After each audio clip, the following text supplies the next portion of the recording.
29 नवंबर 1956 का वो दिन नेपाल के काठमांडू में वर्ल्ड बुद्धिस्ट कॉन्फ्रेंस चल रहा था। डॉक्टर भीमराव अंबेडकर ने बुद्ध और कार्ल मार्क्स नामक बुक पर एक ऐतिहासिक भाषण दिया। डॉक्टर अंबेडकर ने अपनी किताब बुद्ध और कार्ल मार्क्स में अंबेडकर मार्क्सवाद की बारीकी से व्याख्या किया है। मार्क्सवाद के बारे में अंबेडकर के क्या विचार थे? क्या दोनों में वाकई समानता थी? नमस्ते, मैं हूं जिया, आप सभी का अभिवादन करती हूं। चैनल पर नए हैं तो प्लीज़ चैनल को सब्सक्राइब करें और अपना प्रेम यूं ही बनाए रखें। अंबेडकर और मार्क्स दोनों समाज में समानता लाने की बात करते हैं, लेकिन दोनों की समानता के उद्देश्य में एक गहरी नज़र डालने पर बेसिक फ़र्क दिखाई पड़ता है। जहां बाबा साहेब आम्बेडकर वर्ण व्यवस्था में समानता की बात करते हैं, वहीं कार्ल मार्क्स वर्ग व्यवस्था में समानता की बात करता है।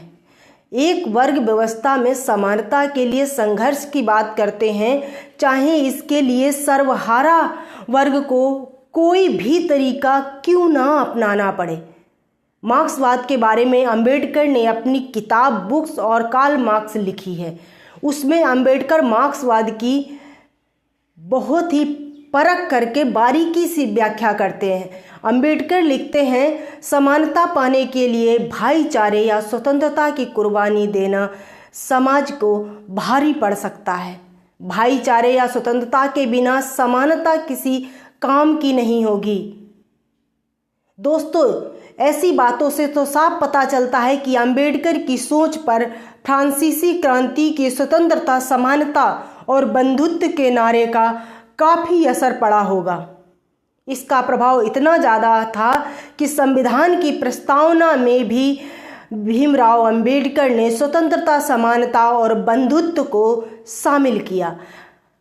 बाबा साहेब अंबेडकर ने कम्युनिस्ट फिलॉसफी पर एक कड़ी प्रतिक्रिया जाहिर की और प्रतिक्रिया जाहिर करते हुए उन्होंने लिखा, क्या कम्युनिस्ट लोग या कह सकते हैं कि अपने कुछ लक्ष्य हासिल करने के लिए दूसरे अहम लक्ष्यों को नष्ट नहीं किया।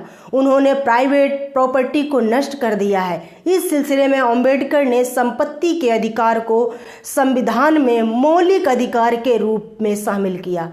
इस ब्यौरे में उन लोगों की आंखें खुल जानी चाहिए जो अंबेडकर को लेफ्टिस्ट के रूप में दिखाने की कोशिश करते हैं।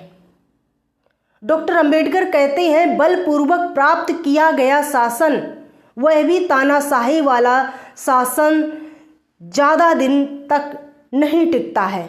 भविष्य में भी संघर्ष की संभावनाएं लगातार बनी रहती हैं। अंबेडकर कहते हैं, मार्क्सवादी सिद्धांत को 19वीं शताब्दी के मध्य में जिस समय प्रस्तुत किया गया था, उसी समय से उसकी काफ़ी आलोचना होती रही है। इस आलोचना के बावजूद भी कार्ल मार्क्स द्वारा प्रस्तुत विचारधारा का काफ़ी बड़ा ढांचा ध्वस्त हो चुका है।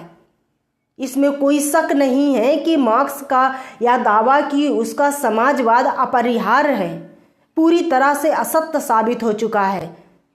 सर्वहारा वर्ग की तानाशाही सबसे पहले 1917 में कार्ल मार्क्स की पुस्तक दास कैपिटल में समाजवाद के सिद्धांत का प्रकाशित होने के 70 वर्ष के बाद इस देश में स्थापित हुई। यहाँ तक कि साम्यवाद, जो कि सर्वहारा वर्ग की तानाशाही रूप है, या किसी भी मानवीय प्रयास के बिना किसी एकाएक वस्तु के रूप में नहीं आया, बल्कि यहाँ पर एक क्रांति हुई थी और इसके रूस में आने से पहले भारी रक्तपात भी हुआ था। अत्यधिक हिंसा के साथ साथ योजना करनी पड़ी थी। शेष विश्व में अभी भी सर्वहारा वर्ग की तानाशाही के आगे की प्रतीक्षा की जा रही है। मार्क्सवाद का कहना है कि समाजवाद एकाएक आया है, आगे भी आ जाएगा। इस सिद्धांत के गलत हो जाने पर उनके और भी तर्क और जो अनुभव हैं, जब आप वर्ग की लड़ाई लड़ते हैं तो आप सिर्फ आर्थिक समानता की बात करते हैं। दरअसल भारत में जो वर्गीय अंतर है वह सिर्फ आर्थिक नहीं है, या समझना पड़ेगा। यहाँ पर जातीय असमानता है, राजनीतिक असमानता अपने गहरे पैठ बना चुकी है और इन जटिलताओं को सुलझाने के लिए समानता लाना, आर्थिक गैर बराबरी को खत्म करना काफ़ी नहीं होगा। जाति और राजनीतिक असमानता को भी खत्म करने के लिए तमाम क्षेत्रों में भागीदारी देना जरूरी है। यह भागीदारी राजनीतिक, धार्मिक, सामाजिक क्षेत्र में, प्रशासन में, न्यायालय में देना होगा। डॉक्टर अंबेडकर ने इसी भागीदारी को रिजर्वेशन का नाम दिया। रिजर्वेशन कभी भी गरीबी उन्मूलन कार्यक्रम के तौर पर नहीं तैयार किया गया। भारत में फैली असमानताओं को खत्म करने के लिए बेहद जरूरी कार्यक्रम था। इसलिए डॉक्टर अंबेडकर ने आज़ादी के पहले गोलमेज सम्मेलन में प्रतिनिधित्व के अधिकार की मांग की थी। अंबेडकर वर्ण व्यवस्था में समानता लाने के लिए लोकतांत्रिक उपाय किए जाने की भी बात करते हैं, जिसमें खूनी संघर्ष और तानाशाही की कोई जगह नहीं। वे जाति व्यवस्था का उन्मूलन में सबको साथ लेकर चलने की बात करते हैं। डॉक्टर अंबेडकर कहते हैं, एक ऊंच नीच वाली प्रणाली को खत्म करने के लिए नई ऊंच नीच प्रणाली का निर्माण नहीं किया जाना चाहिए। जब आप वर्ण यानी कि जाति व्यवस्था की लड़ाई लड़ते हैं तो आप सामाजिक, आर्थिक, राजनीतिक तीनों प्रकार की समानता की बात करते हैं। यह बात शायद भारतीय मार्क्सवादियों ने नज़रअंदाज कर दिया। वीडियो अच्छी लगी हो तो वीडियो को लाइक और शेयर करें। मिलती हूँ अगले वीडियो में। धन्यवाद।